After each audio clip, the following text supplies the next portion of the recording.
Ayan, so nasampulan na nga ang ilan sa mga opisyal ng DSWD.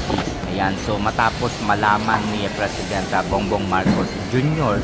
ang tungkol sa mga requirements na hinihingi ng mga opisyal, no, sa Calabarzon, na kung paano makiklaim yung mga ayuda, yung mga benefits na binibigay ng gobyerno. Ayan, ayon sa report ni Secretary Tulfo ng DSWD, ay mayroong mga requirements na hindi makatarungan, hindi tama o hindi naaayon sa pangyayari o realidad. So halimbawa na lamang yung mga kababayan natin na binaha. Hindi ko nakikita yung isang postcard. So dahil nga binaha, ay syempre nandun sila sa mga evacuation center. So paano nila makiklaim yung ayuda na para sa kanila kung hindi sila makakapag-present ng kanilang ID? Nabaha nga, di ba? So mga requirements na hindi tama, hindi naaayon, at dahil dito ay sinampulan na nga sila ng ating Pangulo. Ayan do. So dahil sa utos ng ating Pangulo ay tinanggal na nga ni Secretary Erwin Tulfo ang ilan sa mga matataas na opisyal ng DSWD. Ayan. So isa pang utos ni President Bongbong Marcos ay bigyan ng pera na lamang ang mga kababayan nating nasalanta ng mga pangyayari nitong mga nakaraang buwan, no, ng bagyo.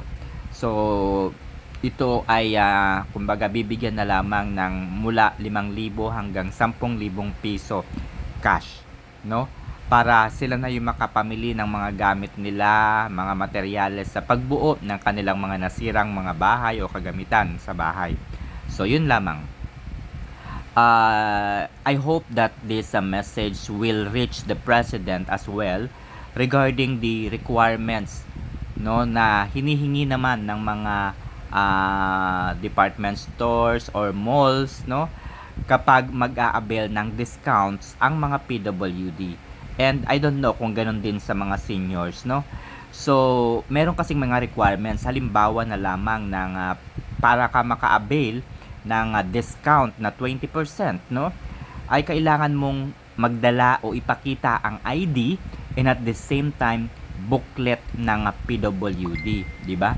So ang problema kasi dito, guys, no, programmable naman po kasi ang POS. Ibig sabihin, kapag nakaprogram ang POS at in-enter ang PWD ID number ng isang buyer, no, malalaman na dapat nung system yung POS na nga na ang bumibili o nagbabayad ng items na binili ay isang PWD. So automatic na magre-reflect doon ang discounts for PWD. So katulad na lamang noong nasa Singapore po kasi ako, guys, no, nakita lamang nila yung aking saklay at pinindot lamang nila sa cashier doon sa POS yung word na PWD, automatic nag-apply na kaagad yung discounts. So dito sa Pilipinas kasi, bukod sa ID, kailangan mong ipakita ang iyong booklet.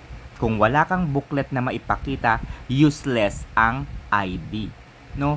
So kung iisipin natin mabuti, makatarungan ba, tama ba yung ginagawang ito ng DSWD o NCDA o kung sino man nagpapatupad ng ganitong mga requirements para ma-avail ang discounts, no? Kasi kung iisipin nating mabuti, gastos pa yung printing ng booklet.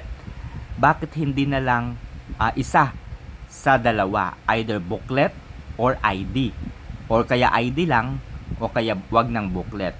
So halimbawa, yung magagastos para sa booklet, instead na magpa-print pa ng booklet, bakit hindi na lamang ito gawing like additional benefits sa mga PWD, like for example, pondo para sa livelihood program para sa mga PWD.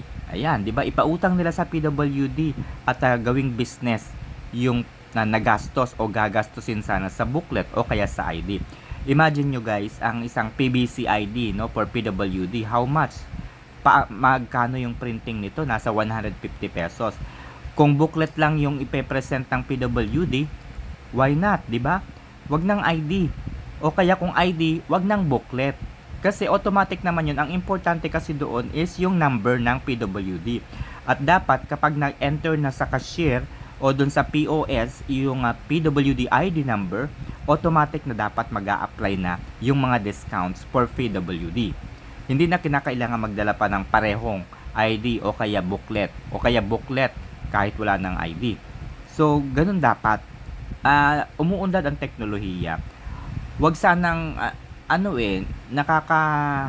nakaka-frustrate lamang na ang mga opisyal ng gobyerno, no, katulad na lamang ng sino yung nagpapatupad, NCDA ba or DSWD or whatsoever, no, malls ba, yung mga ganyan. Diyos ko po guys, we are living in a digital world. Ibig sabihin, with just the tip of the finger, everything is possible. No need na nga para sa ID eh. Basta memorize mo lamang yung PWD ID number mo, di ba? Kung pupunta ang isang PWD sa mall, basta memorize niya yung PWD ID number niya at i-enter ito ng cashier sa POS machine, okay na dapat eh. Magre-reflect na kaagad na dapat PWD o PWD yung bibili. Kasi ano pa yun eh, bubuhatin pa yun, no? Although magaan siya, pero hindi yun yung point, no? Hindi yun yung point. Ang point doon is that kailangan pang dalhin yung dalawa na pwede namang kahit wala nga, di ba? As long as, for example, sa SSS, memorize ko yung SSS ko, o kaya yung PhilHealth ko, memorize ko, o kaya yung TIN number ko, memorize ko, that's fine, that's enough. No, kahit hindi ko nadalhin yun, automatic, pati yung driver's license ko, di ba? So, ayun lang. Kasi ako, bilang PWD, bakit kailangan ko magdala ng kung ano-ano kung pwede namang automatic na yung discounts? Di ba? Nakakagigil lang.